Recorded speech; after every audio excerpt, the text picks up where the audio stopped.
అందరికీ నమస్తే. నేను మీ anchor Lavanya. Welcome to social post TV. ప్రముఖ వాస్తు జ్యోతిష్యులైనటువంటి పండితులు శ్రీశైలం గారు ఈరోజు మనతో పాటు ఉన్నారు. 2024 క్రోధినామ సంవత్సరంలో ఉగాది సందర్భంగా రాశి ఫలాలు ఎలా ఉన్నాయని చెప్పేసి ఒకసారి గురువు గారి మాటల్లోనే అడిగి తెలుసుకుందాం. నమస్తే గురువు గారు. నమస్కారం అండి. సో ఎలా ఉన్నారు గురువు గారు? చాలా బాగుందండి. గురువు గారు, ఇప్పుడు 2024 సంవత్సరంలో క్రోధినామ సంవత్సరం ఉగాదిలో వృషభ రాశి వారికి ఎలా ఉండబోతుంది?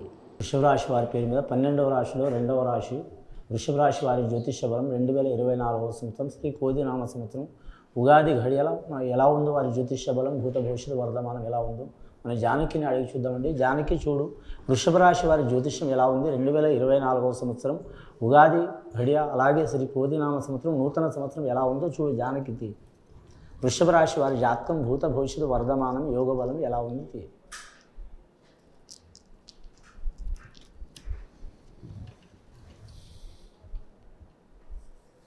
వృషభ రాశి వారి జాతకంలో చెప్పాలంటే కానీ మాత్రం సత్యం గల దేవుడు సత్యనారాయణ స్వామి వచ్చిండండి. అలాగే లక్ష్మీదేవత వచ్చింది, ధనలక్ష్మి దేవత వచ్చింది, కలియుగదేవ వెంకటేశ్వర స్వామి వచ్చిండు, బెజవాడ కనకదుర్గం వచ్చింది. కానీ అమ్మదయ ఉంటే అన్నీ ఉన్నట్లు అన్నట్టు చాలా వరకు శుభయోగం ఉన్నది వారి జాతక బలానికి. వృషభ రాశి వారి జాతకంలో చూడాలంటే మాత్రం ముఖ్యంగా రోహిణి నక్షత్రం వారికి కలిసి వచ్చే అవకాశం ఉందండి వారి జాతకంలో. ఆదాయ విషయంలో ఖర్చు విషయంలో సరి సమానం ఉంటుందండి. 11 ఆదాయం 11 ఖర్చు. వారికి సాయం చేసేవారు 7, ఇబ్బందులు పెట్టేవారు 4. వారి జాతక బలంలో చూడాలంటే మాత్రం నవగ్రహాల్లో వారికి మాత్రం 8 గ్రహాలు అనుకూలంగా ఉన్నాయండి. ముఖ్యంగా వారి జాతకంలో మాత్రం శని గ్రహం, రాహు గ్రహం, కేతు గ్రహం, అలాగే మాత్రం వారికి గురుగ్రహం అనుకూలంగానే ఉంది వారి పేరు మీద. కానీ వారి జాతకంలో చూడాలంటే మాత్రం ఒక్క బుధగ్రహం బాగాలేదు. బుధగ్రహం బాగాలేనందు వలన మాత్రం వ్యాపారస్తులు కొద్దిగా ఇబ్బంది ఉంటుంది. బుధుడు జ్యోతిష్యానికి సంబంధించిన గ్రహం, అలాగే శాస్త్రానికి సంబంధించిన గ్రహం, అలాగే కంప్యూటర్కి సంబంధించిన గ్రహం, ఖగోళ శాస్త్రానికి సంబంధించిన గ్రహం, అలాగే మాత్రం వైద్యానికి సంబంధించిన గ్రహం, విద్యకు సంబంధించిన గ్రహం, అలాగే లెక్కలకి మ్యాథ్స్ దానికి సంబంధించిన గ్రహం. వాటి అలాంటి వారికి కొన్ని ఇబ్బందులు వచ్చే అవకాశాలు ఉన్నాయి. ఆ ఇబ్బందులు పోవడానికి మాత్రం ఖచ్చితంగా మాత్రం వారి జాతకంలో మాత్రం బుధగ్రహానికి అధిపతి విష్ణుమూర్తి.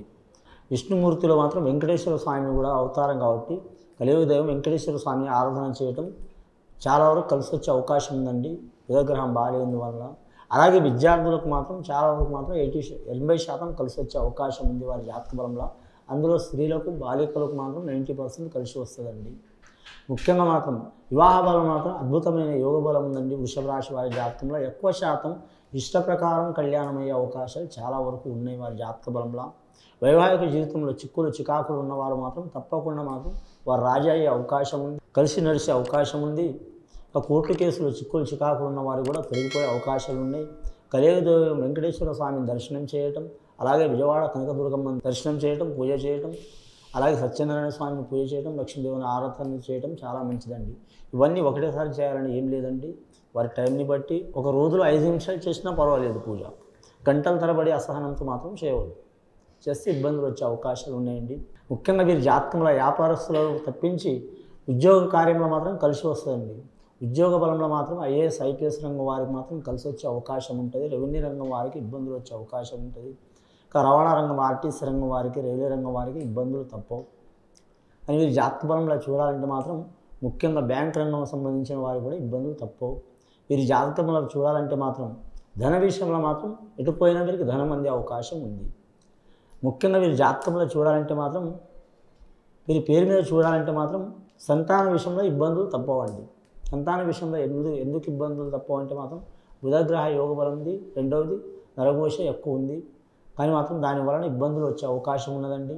వారు ఎవరు పూజ చేసినా చేయకపోయినా సంతాన కారకులు మాత్రం వారి జాతక బలానికి చూడాలంటే ముఖ్యంగా గ్రహ బలం, సంతాన కారకుడు మాత్రం లక్ష్మీ యోగ బలం ఉంటుంది. ఆ వరలక్ష్మి దయ వలన, సంతాన లక్ష్మి దయ వలన సంతాన బలం నడుస్తుంది. కాబట్టి ఖచ్చితంగా వారు మాత్రం విష్ణు భక్తులైతే మాత్రం విష్ణుమూర్తిని పూజ చేయటం, దశావతారాలు ఎవరినైనా చేయొచ్చు. అలాగే శివభక్తులైతే మాత్రం 12 లింగాలు ఉంటాయి. అందులో మాత్రం వారు ఖచ్చితంగా మాత్రం శివాలయంలో మాత్రం పూజ చేయించడం చాలా మంచిది. స్త్రీలు మాత్రం నాగేంద్రుడు పూజ చేయటం, రేణుక ఎల్లమ్మని పూజ చేయటం, లేదా కులదేవత ఆరాధన ఎవరినైనా పూజ చేయడం చాలా వరకు మంచిది. ముఖ్యంగా ఈ వృషభ రాశి వారు అన్నదానం చేయడం చాలా వరకు మంచిదండి. వస్త్రధారణ విషయంలో అన్ని వస్త్రాలు మంచిది. వారికి బ్లాక్ బూడిద కలర్ మాత్రం కలిసి రాదు. వారంలో శుక్రవారం అధిక ప్రాధాన్యత ఉంటుంది. లక్కీ నెంబర్ 6 ఉంటుందండి. వారికి అన్ని లోహాలు పనికి వస్తాయి, నష్టాలు అయితే ఏం లేదు. ముఖ్యంగా వేరే దేశం, వేరే రాష్ట్రం, వేరే ప్రాంతం వెళ్ళాలనుకునే వారికి మాత్రం కలిసి వస్తుందండి. ఉద్యోగానికి పోయేవారికి కలిసి వస్తుంది. కానీ విద్యార్థులు చదువు కోసం పోవడానికి ట్రై చేసేవారికి కొన్ని ఇబ్బందులు వస్తాయి. స్థిరపడడానికి, అక్కడే ఉండడానికి వెళ్ళే వారికి మాత్రం కొద్దిగా ఇబ్బందికరంగా ఉంటుంది. కానీ జాతక బలానికి, రాజకీయ రంగం వారికి మాత్రం అంతగా కలిసి రాదండి. అంటే నష్టం రాదు కానీ చాలా ఇబ్బంది పడతారు. ఓకే. వారికి ఒక కొత్త ప్రపంచం అనిపిస్తుంది. శుక్రగ్రహాన్ని చూడాలంటే ఉచ్చస్థానం ఉందండి వీరి జాతక బలానికి. రోహిణి నక్షత్రం వారికి అద్భుతంగా ఉంటుంది. వీరి జాతకంలో చూడాలంటే మాత్రం ముఖ్యంగా మాత్రం కళాకారులకు మాత్రం 70% కలిసి వచ్చే అవకాశం ఉందండి. సినీ కళాకారులు కావచ్చు, టీవీ కళాకారులు కావచ్చు, ఎవరైనా సరే కలిసి వస్తుంది. నిర్మాతలు, డైరెక్టర్లు, అలాగే సంగీత కళాకారులు, గీత రచయిత రాసేవారు, గాయకులు, గాయనీలు, ఇంకా టెక్నీషియన్ చాలామంది ఉంటారండి. లక్షలాది మంది ఉంటారు. వారికి మంచి అవకాశం, యోగబలం ఉన్నది. రాష్ట్ర పరంగా, అలాగే మాత్రం గవర్నమెంట్ పరంగా, దేశపరంగా కూడా పేరు ప్రఖ్యాతులు సంపాదించుకునే అవకాశం ఉంది. కీర్తి ప్రతిష్టలు పెరిగే అవకాశం ఉంది. కానీ పోయిన సంవత్సరం ఇబ్బందులు పడ్డవారు ఈ సంవత్సరం కలిసి వస్తుంది. ఈ వృషభ రాశి వారి జాతకంలో చూడాలంటే మాత్రం గృహ నిర్మాణం అంటే ఇల్లు తీసుకోవడం కానీ, కొనడం కానీ, అమ్మడం కానీ, లేదా రిపేర్ చేయడం కానీ చాలా వరకు కలిసి వచ్చే అవకాశం ఉంటుంది. స్త్రీలకు కలిసి వస్తుందండి. కానీ వృషభ లగ్నంలో పుట్టిన వారు కావచ్చు, అలాగే వృషభ రాశిలో పుట్టిన వారు కావచ్చు, ఆ గడియలో పుట్టిన వారు కలిసి వచ్చే అవకాశం ఉంది. వివాహ విషయంలో మంచిగా ఉంటుంది. అనుకున్న పని సాధించే అవకాశం ఉంటుంది. ముఖ్యంగా మాత్రం అమ్మదయ ఉంటే అన్నీ ఉన్నట్లయినట్టు విజయవాడ కనకదుర్గమ్మ దేవి స్త్రీలు కావచ్చు, పురుషులు కావచ్చు ఖచ్చితంగా పూజ చేయాలండి. శుక్రవారం రోజు రాహుకాలం గడియలో పూజ చేయడం వారికి చాలా వరకు శుభ గడియలు మొదలవుతాయండి.